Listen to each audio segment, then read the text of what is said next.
Hey, John Terry, the Black Belt Leader, and welcome to the Be a Black Belt Leader podcast. I am so glad you're with me today, and I have an announcement. I've got grass in my backyard again, real grass. Now, you may say, John, what in the world does that have to do with leadership? Well, hang in here with me because I want to pull a real life leadership lesson from growing grass in the backyard as I want to talk about we replicate who we are. Now, for those of you that follow me on my Facebook page, you know I'm a dog lover. I love hiking with my dogs. I've got three big, beautiful dogs, Marley, Oliver, and the newest addition, Armani, who I've talked about in a couple of recent leadership articles and episodes of this podcast. And if you missed those, you can always go back and have an opportunity to hear them again. But one of the things we love to do is we love to go hiking. And at the end of those hikes, those three dogs regularly take turns hijacking my personal social media to share their insights on hiking and other times on humanity and other times just on life. Now, the idea behind these dogs hijacking my Facebook page started with my German Shepherd, Hans, that many of you have known for years, and a dog we recently lost during COVID. But our adventures into the North Woods, Hans and I, the adventures of Hans, as we called it, venturing into the North Woods of Hot Springs in the Ozark National Forest, it was really designed as entertainment and a way to share with people around the world who were dealing with a novel coronavirus pandemic. Think about all the people sequestered in their home looking for some comic relief or just an opportunity to live life with someone else. Well, Hans was my outreach to them. And as I've added other dogs to the tribe, and we've had an opportunity to engage in some incredible hikes and visiting some beautiful places, I have an opportunity to share and allow my dogs to interact and share their view of the world. But here's what I've learned having three big dogs. When you got three big dogs who love to romp and play in your backyard, grass has a tendency not to hold up very well. So over the last 2 or 3 years, I've had some big dogs. Well, guess what? My backyard has developed several bald spots as a result, more dirt than grass.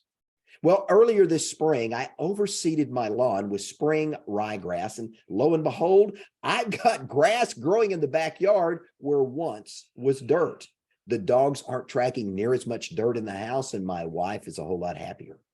Now, I just completed a second round of overseeding, this time with Bermuda grass, and my yard is more green than brown. And here's what I've learned, and there's a neat lesson I want to take from what I've shared to you up to this point. When you sow grass seed and you water and nurture it, guess what you get? Grass, and lots of it. Now, that's a very simple, but it's a very profound truth. And what's the leadership lesson from this? You and I, we reproduce who and what we are. Now, for a Black Belt leader, this is important because our responsibility as a leader is to replicate who we are in the lives of other people. Our job as leaders is to reproduce ourselves in the lives of those who are following us, who one day will take our place. It's your duty, it's my duty, it's our obligation, it's our calling to influence, to mold, to mentor, and to prepare those who will one day take their place to be able to do so to the best of their ability. It's what I refer to as the law of reproduction. Now, I was asked during an interview this week how a leader knows if he or she is doing well. My response was in the form of a question that every leader needs to be asking himself or herself every single day. What are you reproducing in the lives of those you're leading who will one day take your place?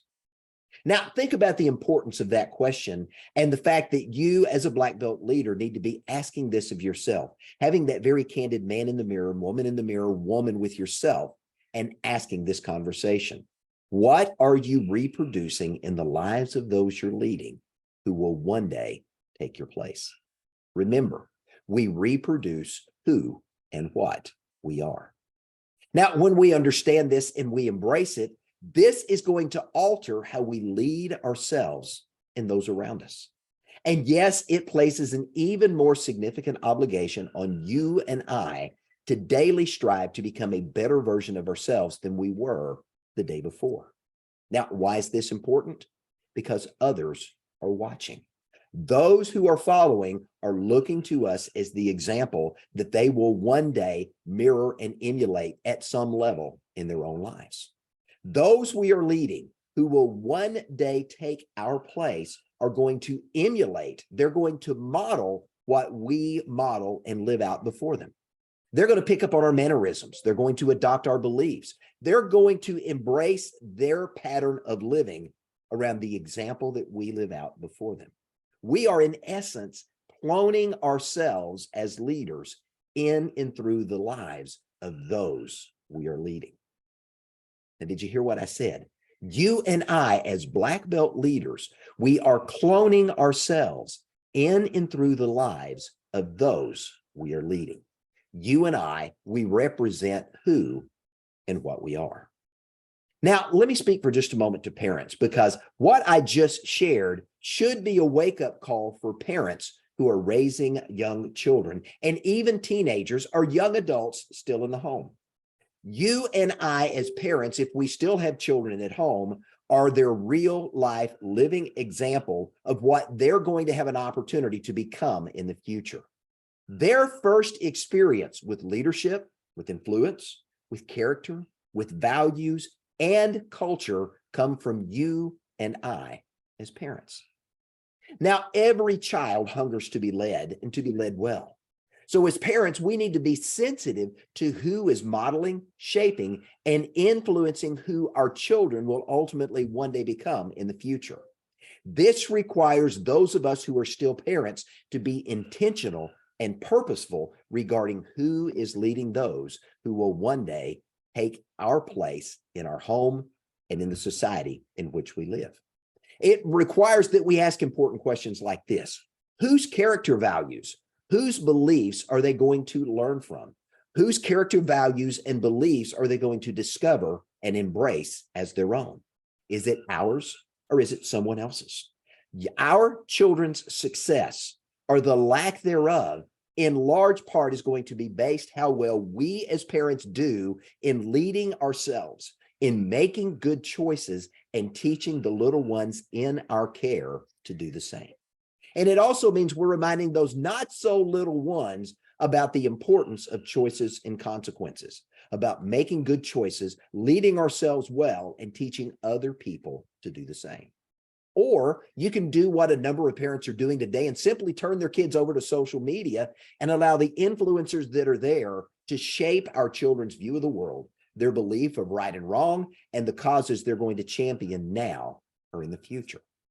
And I really have to ask, how's that working out for the millions of kids who today say they're anxious, they're depressed, they're confused, they're angry, they're hopeless, they're suicidal, and they don't know who or what they are because they are not following sound leadership?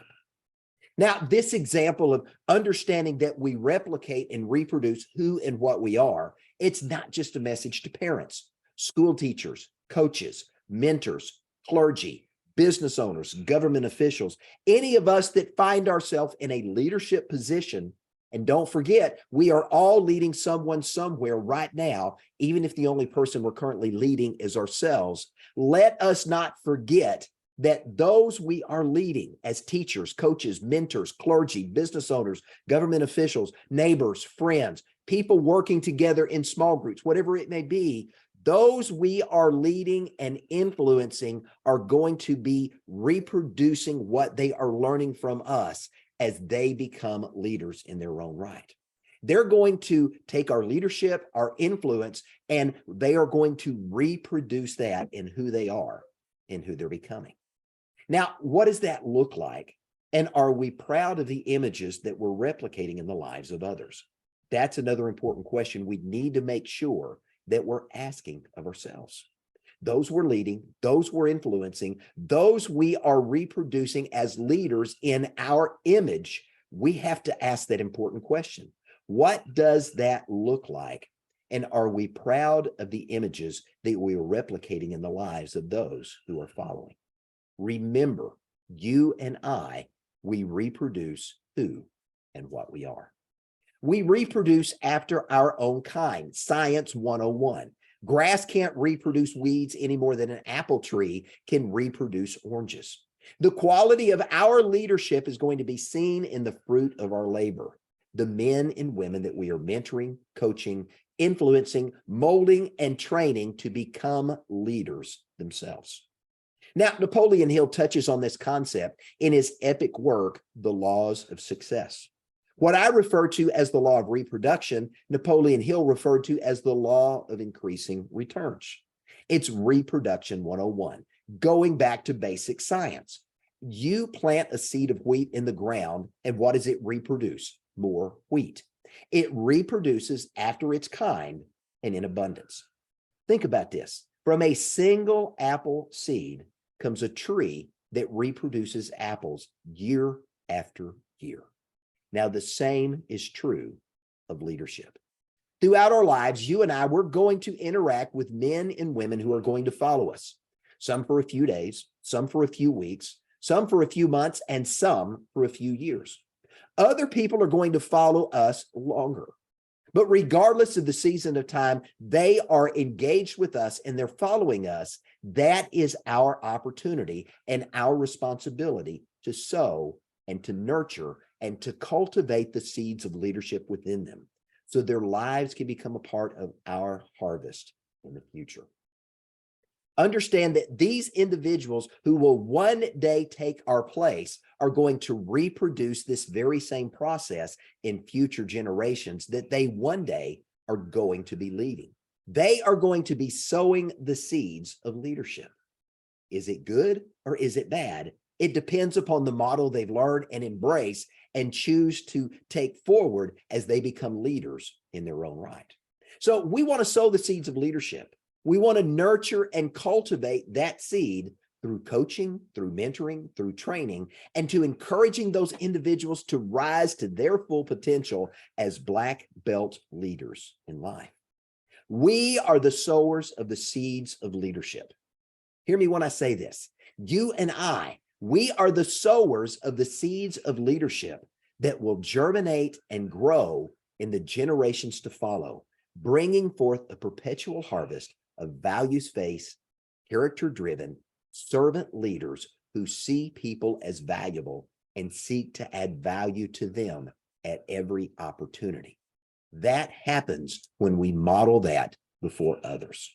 What are we doing? We're growing grass in our backyard. We're seeing areas of dirt and we're sowing seed and we're watering, nurturing, and cultivating, and we are growing grass in the lives of those that we're leading.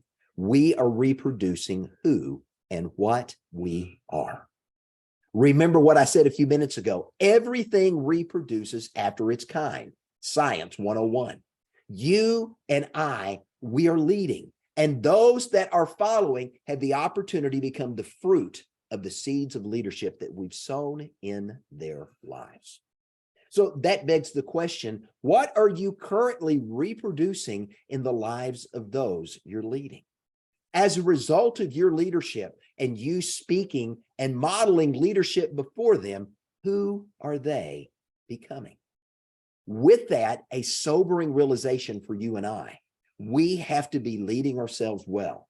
You and I, we have to be making good choices. We have to be modeling the values-focused, character-driven leadership principles that we want to see our followers emulate and embrace as their own. But if you and I, if we don't know who and what we are, if you and I are not conscious of how we're living out and modeling leadership, we're setting those up that we are leading for failure, or at a minimum, we're setting them up to minimize their success. Remember, you and I, we reproduce who and what we are. Now, one last thing as I'm wrapping up this week's leadership lesson. Understand this, not everyone is going to rise to the same level of success as a leader that we want them to. Even if you and I are doing everything right, we're doing everything perfect, and we are the picture perfect, most excellent model of black belt leadership they could ever emulate and model in their own lives. Just as you and I get to make our own choices and experience the consequences that follow, those that you and I are leading get to do the very same thing as well. They get to make their own choices, and they may choose not to say yes to your leadership. And as much as you and I want to help everyone discover, develop, and deploy their own unique black belt leader within, sadly, not everybody wants that for themselves. Now, there's a story in the Bible of a sower who sows seed. The parable goes on to say that some seed landed on the roadside where it was trampled and it never had the opportunity to grow. Other seed landed in places where thorns and weeds abounded. The seed started to grow, but it was choked out by the thorns and the weeds, and it never had an opportunity to achieve full maturity. The opportunity for grass to grow was very limited. But other seed fell on fertile soil where it had an opportunity to germinate and grow. That seed brought forth harvest. This is what Napoleon Hill referred to as the law of increasing returns in action. It is the law of reproduction. We reproduce who and what we are. So what can we learn from this story from the Bible, this parable, this life lesson? This story teaches us one thing. The harvest that you and I are going to reap as leaders is going to vary based upon the quality of soil that we sow seed into and how it's nurtured.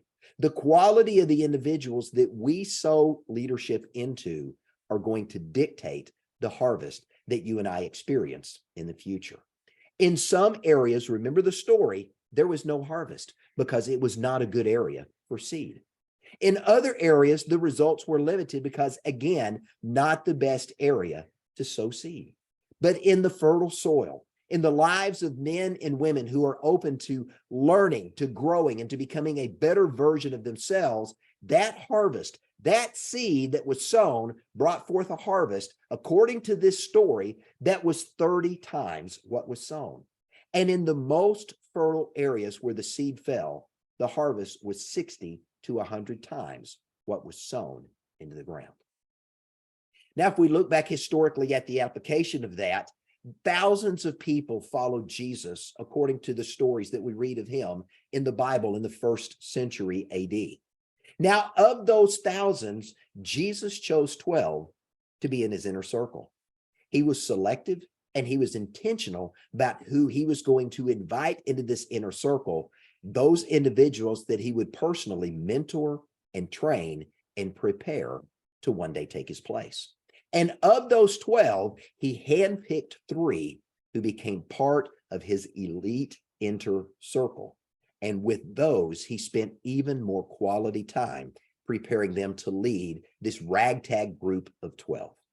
Now, when it comes to raising and training leaders, if we look at the results of that, it was a good model.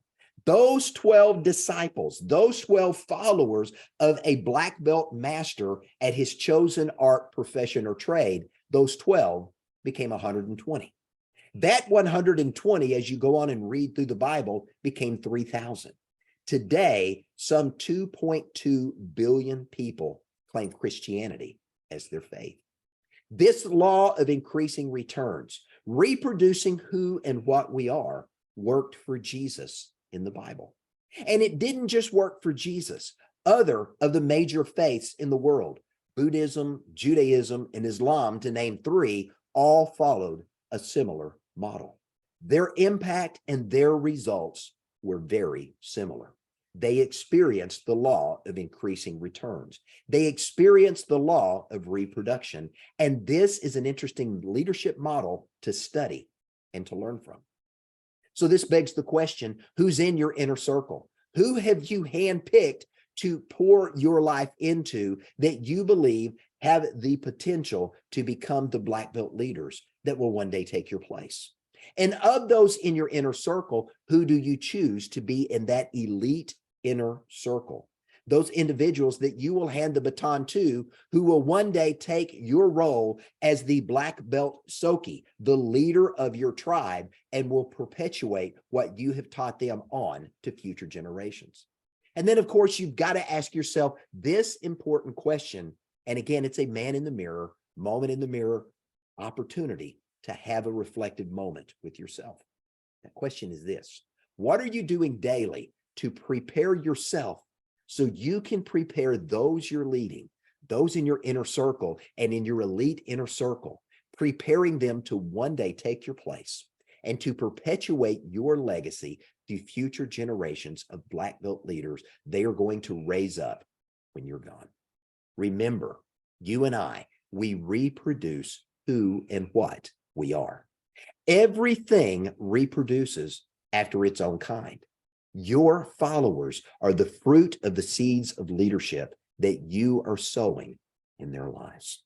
So here's my challenge. Make sure you're sowing seed in fertile ground where you have the potential to maximize the legacy of leadership that you are leaving to future generations. And make sure you are living a life worthy of replication. Let me say that again. Make sure you are living a life worthy of replication. Why is that important? We reproduce who and what we are. So don't just be a leader, be a black belt leader and live your life with black belt excellence. That is a life worth replicating. I'm John Terry, the Black Belt Leader. Thanks for joining me and have a great day.